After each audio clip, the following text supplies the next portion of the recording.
Shalom, perkenalkan nama saya Vira Triviana Bagius. Saya mahasiswa Prodi Teologi S1 Sekolah Tinggi Teologi Bethel Indonesia.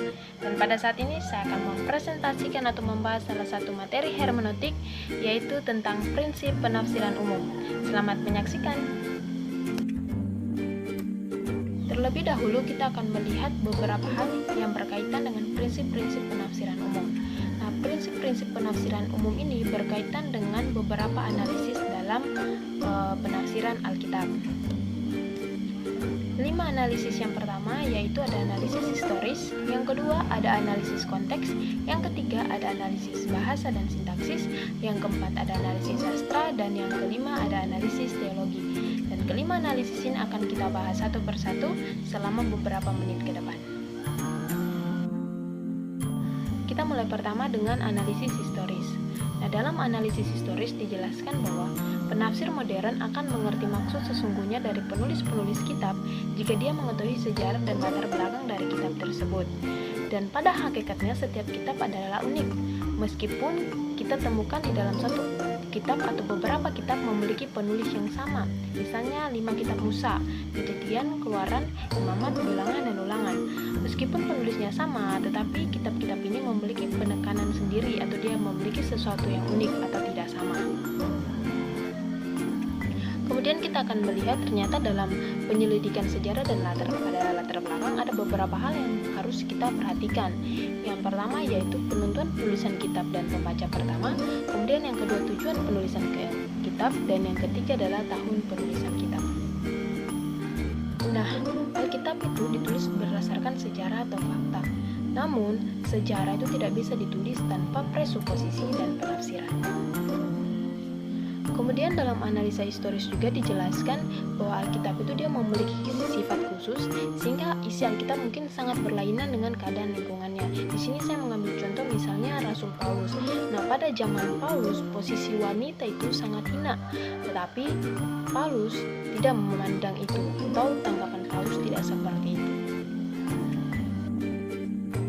Selain itu, dalam penyelidikan latar belakang ternyata ada beberapa hal yang harus kita perhatikan.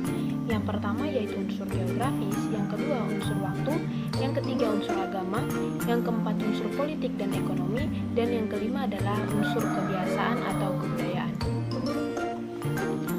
Dan kita akan membahas satu persatu dari setiap unsur ini. Yang pertama yaitu unsur geografis. Nah, dalam unsur geografis yang perlu ditafsirkan adalah data-data tentang di mana peristiwa tersebut terjadi. Nah, misalnya pemberian ajarannya seperti apa, kemudian tempat para pembaca tinggalnya di mana, dan beberapa hal yang mungkin berkaitan dengan unsur-unsur geografis. Maka bagi penafsir modern perlu juga harus memperhatikan unsur geografis ini. Yang kedua adalah unsur waktu. Nah, unsur waktu ini pun penting yang harus diperhatikan oleh seorang penafsir. Misalnya saya ambil contoh, ada beberapa kalimat atau kata-kata Paulus. Misalnya di dalam 1 Korintus 15 ayat 9, di situ dikatakan ada kalimat yang mengatakan bahwa Paulus paling hina dari semua rasul. Kemudian di Efesus 3:8 di situ dikatakan juga bahwa Paulus paling hina dari semua orang kudus. Dan di 1 Timotius 1 ayat 15 dikatakan juga bahwa Paulus paling berdosa dari semua orang berdosa. Nah, kita akan mengerti kata-kata atau kalimat-kalimat ini jika kita mengetahui kapan Paulus mengatakannya atau Rasul Paulus mengatakannya. Maka penting bagi kita seorang penafsir modern harus memperhatikan unsur waktu sehingga dalam menafsir pun kita tidak salah. Nah, yang ketiga di sini adalah unsur agama. Nah, unsur agama pun ini sangat penting yang harus diperhatikan oleh penafsir modern. Nah, penafsir Injil itu harus berhati-hati, objektif dan selalu mencari pimpinan Roh Kudus dalam penilaian dalam tanda kutip peminjaman bahan dari agama lain ke agama Yahudi Kristen. Misalnya di situ dijelaskan nama Allah yang kita tahu bersama El, nama yang dipakai dalam agama Yahudi dan agama orang Kanaan para nabi. Dan sebenarnya penulis Perjanjian Baru itu telah memberi nilai yang baru pada istilah-istilah ini. Maka bagi kita pun harus memperhatikannya. Kemudian unsur yang keempat yaitu unsur politik dan ekonomi. Nah, berbicara tentang unsur politik ini berarti berhadapan dengan sejarah beribu-ribu tahun bangsa Israel, mulai dari sistem politik, kepala keluarganya, hingga sistem politik masa setelah pembuangan. Nah, makanya bagi kita penafsir modern pun sangat ditekankan untuk melihat unsur politik. Nah, kemudian unsur ekonomi. Dalam unsur ekonomi pun ini seorang penafsir perlu tahu berapa upah seorang buruh, kemudian berapa macam pajak yang dibayar oleh orang kaya. Jadi memang tidak bisa diabaikan dalam metode-metode penafsiran yang kita gunakan. Kita harus melihat juga unsur-unsur politik dan unsur ekonomi. Yang kelima adalah unsur kebudayaan dan kebiasaan. Nah, kita temukan bersama bahwa Alkitab kita ini luas, kaya, dan ada banyak ayat-ayat di dalam Perjanjian Lama dan Perjanjian Baru yang bagi kita penafsir modern itu kita sulit pahaminya. Dan dengan cara kita memahami kebudayaan dan kebiasaan pada waktu itu, baru kita bisa mengerti. Yang kedua adalah analisis konteks. Nah, sebelum lebih jauh kita akan mengetahui apa-apa saja yang ada dalam analisis konteks, kita akan melihat lebih dulu definisi dari kata konteks tersebut. Nah, kata konteks itu berasal dari bahasa Latin, yaitu kon yang berarti bersama-sama atau menjadi satu, dan textus yang berarti tersusun. Nah, kata konteks sendiri nih dipakai untuk menunjukkan hubungan yang menyatukan bagian Alkitab yang ingin ditafsir dengan sebagian atau seluruh Alkitab. Analisis konteks ini terbagi menjadi dua, yaitu konteks dekat dan konteks jauh. Nah, konteks dekat itu menunjuk kepada ayat-ayat sebelum atau sesudah bagian ayat-ayat yang ingin ditafsir. Kemudian konteks dekat juga dia menunjuk kepada hubungan antara perikop dengan perikop lainnya. Nah, analisis konteks ini dia berfokus pada ayat-ayat di sekitar ayat-ayat yang ingin ditafsir. Nah, pemahaman terhadap konteks dekat ini sangat berguna untuk menguji kembali apakah bagian ayat-ayat yang akan ditafsir itu merupakan nats yang utuh atau bukan. Sedangkan konteks jauh, dia berfungsi atau berguna dalam penyelidikan tentang jalan pemikiran atau tujuan maksud dari bagian ayat yang ingin ditafsir, bahkan dari seluruh kitab. Kita akan melihat pembagian dari konteks jauh. Konteks jauh itu ada beberapa pembagian. Yang pertama, kitab di mana teks tersebut berada. Kemudian yang kedua, kitab yang berbeda namun penulis yang sama, yang kita tahu misalnya 5 kitab Musa. Kemudian ketiga, kitab penulis berbeda namun dalam perjanjian yang sama, misalnya dari Kejadian sampai Maleaki dalam perjanjian lama. Kemudian kitab penulis perjanjian berbeda, itu menyangkut seluruh kitab. Kemudian kita akan melihat contoh dalam konteks jauh ini nih. Misalnya pembaca yang hendak mempelajari kitab Yesaya. Nah, dia harus lebih dulu mengenali informasi pada abad ke-8 sebelum Masehi. Misalnya khususnya untuk dia mempelajari bangsa Asyur, bangsa Syria, bangsa Mesirnya seperti apa. Baru dia akan mengerti tulisan-tulisan di dalam kitab Yesaya. Nah, contoh kalau kita melihat konsep kitab yang ditulis oleh pengarang yang sama, bukan hanya 5 kitab Musa tadi, tetapi ada juga surat Korintus dan 1 dan 2 Korintus. Di situ mereka berdua itu tidak bisa dipisahkan, tapi mereka berdua harus dibaca bersama-sama, baru kita bisa mengerti maksud sesungguhnya dari kedua kitab itu. Nah, contoh lain nih, konteks yang bersifat jauh kalau kita lihat yang bersifat sejarah. Misalnya di Markus 1, di situ Yesus menyembuhkan orang yang sakit kusta. Nah, pembaca pun itu perlu mengerti pandangan dan hukum-hukum Yahudi tentang kusta. Kemudian kita melihat contohnya yang bersifat teologis, ya. Contoh hubungan antara Filipi 1 ayat 3 dengan 1 ayat 5, mungkin kita lihat lebih dekat daripada Filipi 1 ayat 4. Dalam bahasa asli ada kemungkinan ayat 4 itu hanya merupakan keterangan tambahan untuk ayat 3, sedangkan ayat 5 menjelaskan mengapa Rasul Paulus itu bersyukur. Nah, itu beberapa contoh yang kita lihat di dalam konteks jauh ini.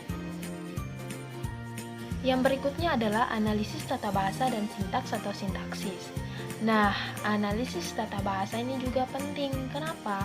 Karena setiap bahasa itu memiliki hukum tata bahasa tertentu. Nah, kita melihat misalnya di dalam Alkitab untuk Perjanjian Lama dan Perjanjian Baru yang kita pelajari adalah bahasa Ibrani dan bahasa Yunani. Nah, analisa tata bahasa ini tidak mudah karena untuk bahasa Ibrani dan bahasa Yunani yang dipakai dalam Alkitab itu adalah rumpun bahasa yang sangat kuno, yang sangat berbeda dengan bahasa modern, sehingga kita mungkin akan mengalami setiap kesulitan-kesulitan di dalamnya. Nah, untuk itu melakukan analisa tata bahasa yang baik, maka kita sebagai penafsir itu harus memiliki pemahaman yang cukup tentang bahasa-bahasa ini. Misalnya tadi kedua bahasa tadi, bahasa Ibrani, bahasa Yunani, agar penafsir juga dapat memahami sesuai dengan maksud penulis kitab tersebut. Maka penting bagi kita untuk mempelajari tata bahasa bagi kita seorang penafsir modern. Berikutnya adalah sintaksis. Nah, di sintaksis ini dia mempelajari tentang hubungan pikiran atau hubungan buah pikiran. Kenapa dia mempelajari tentang hubungan buah pikiran? Karena ini sangat penting untuk mengerti apa yang dimaksud oleh penulis. Nah, memang pengertian tentang sintaksis ini akan mempengaruhi pengertian tentang apa yang sedang disampaikan. Kalau kita melihat unsur-unsur dasar dari sintaksis ini ada beberapa. Yang pertama yaitu kata-kata kerja dan hubungannya, kemudian kata-kata benda dan hubungannya, kemudian anak-anak kalimat atau kelompok kata yang berfungsi sebagai unit atau bagian yang membentuk unsur-unsur dasar sintaksis. Memang ketika kita melihat penjelasan dari tata bahasa dan sintaksis, ternyata seorang penafsir juga harus memiliki beberapa prinsip nih. Yang pertama, dia harus memiliki tata bahasa yang baik dengan banyak pengetahuan pokok. Kemudian seorang penafsir juga dapat mempergunakan tata bahasa umum yang dibutuhkan untuk menemukan hal-hal kecil yang dapat menerangkan susunan dan memberikan penerangan terhadap arti. Maka bagi kita penafsir modern pun harus memperhatikan tata bahasa yang ada. Kemudian dalam analisa tata bahasa dan sintaksis ini ditemukan 6 pendekatan. Yang pertama yaitu analisis leksikal, itu berbicara mengenai makna kamus. Kemudian yang kedua, analisis sintaktikal, berbicara mengenai komposisi kata. Kemudian yang ketiga, analisis morfologi, berbicara tentang ilmu bentuk kata. Kemudian yang keempat, analisis semantik, berbicara mengenai ilmu arti kata. Kemudian yang kelima, analisis fonologi, berbicara tentang ilmu suara kata. Dan yang keenam, yaitu analisis etimologi, berbicara mengenai ilmu asal kata. Kemudian yang terakhir ada analisis sastra dan analisis teologis, dan kita akan bahas satu persatu. Kita mulai dari analisis sastra. Nah, di analisis sastra ini adalah dia berbicara mengenai upaya mendudukan teks mendekati naskah asli. Di sini ada 3 cara, yaitu pendekatan kritis terhadap studi sastra, itu berbicara mengenai struktur, bentuk, dan bahasa yang digunakan dalam menyelidiki bahan-bahan yang alkitabiah. Kemudian ada studi terhadap perbedaan-perbedaan sastra. Kemudian ada studi terhadap sastra, yaitu mempertanyakan hubungan antara isi, bentuk, dan filsafat bahasa. Nah, sebagai seorang penafsir, dia akan diperhadapkan dengan perbedaan sastra atau perbedaan terjemahan. Namun, bagi kita harus disikapi dengan bijak, sebab Alkitab tidak mungkin berlawanan dengan dirinya sendiri. Nah, dalam analisis sastra ini dia melakukan hal-hal seperti ini. Misalnya, dia meneliti kesatuan teks. Apakah teks tersebut ditulis atau disusun oleh satu pengarang atau lebih. Kemudian dia melakukan pembatasan bangunan teks. Teks yang asli biasanya terdiri dari satu gaya bahasa, alur berpikirnya pun tidak terputus. Kemudian yang terakhir yaitu analisis teologis. Nah, analisis teologis ini maksudnya seperti apa sih? Nah, di dalam analisis teologis ini itu dilakukan oleh penafsir dalam menemukan prinsip-prinsip kebenaran yang ditemukan dalam penafsiran. Nah, dilakukannya dengan cara yang pertama, dia menentukan pandangan penafsir tentang sifat hubungan Allah. Kemudian dia mengenali implikasi pandangan ini untuk perikop yang sedang dipelajari. Kemudian dia memperkirakan sejauh mana pengetahuan teologis diperlukan bagi orang-orang pada saat ini atau pada masa ini. Kemudian dia menentukan makna perikop yang dimiliki untuk penerima aslinya dalam terang pengetahuan mereka. Kemudian dia mengenali pengetahuan tambahan tentang topik yang tersedia bagi kita sekarang. Nah, maksudnya seperti apa sih? Nah, analisis teologis ini berusaha menemukan makna teks dalam hubungan dengan Allah. Apa yang harus dilakukan oleh penafsir dan orang percaya setelah menemukan kebenaran-kebenaran dalam penafsiran. Jadi, sebagai penafsir kita tidak hanya sekedar menafsir, tapi kita harus melihat apa yang kita temukan dalam penafsiran tersebut. Nah, penafsir dan orang percaya itu ditantang untuk mengimplikasikan kebenaran yang telah diterima. Jadi analisa teologis ini bersifat praktis dan digunakan sebagai panduan dalam menerapkan kebenaran yang telah dipelajari dalam kehidupan sehari-hari sesuai dengan konteks kehidupan penafsir. Nah, analisa teologis ini merupakan ujung tombak dalam penafsiran yang sangat menentukan dalam penerapan prinsip-prinsip kebenaran yang telah ditemukan dalam proses penafsiran. Oleh karena itu, subjek dari tindakan penerapan kepada kebenaran firman Tuhan adalah penafsir atau orang percaya yang telah melakukan penafsiran. Jadi analisa teologis ini berlaku dimanapun dan kapanpun, sebab ini berisi penerapan kebenaran berdasarkan prinsip-prinsip yang telah ditemukan sebagai akhir dari proses penafsiran Alkitab.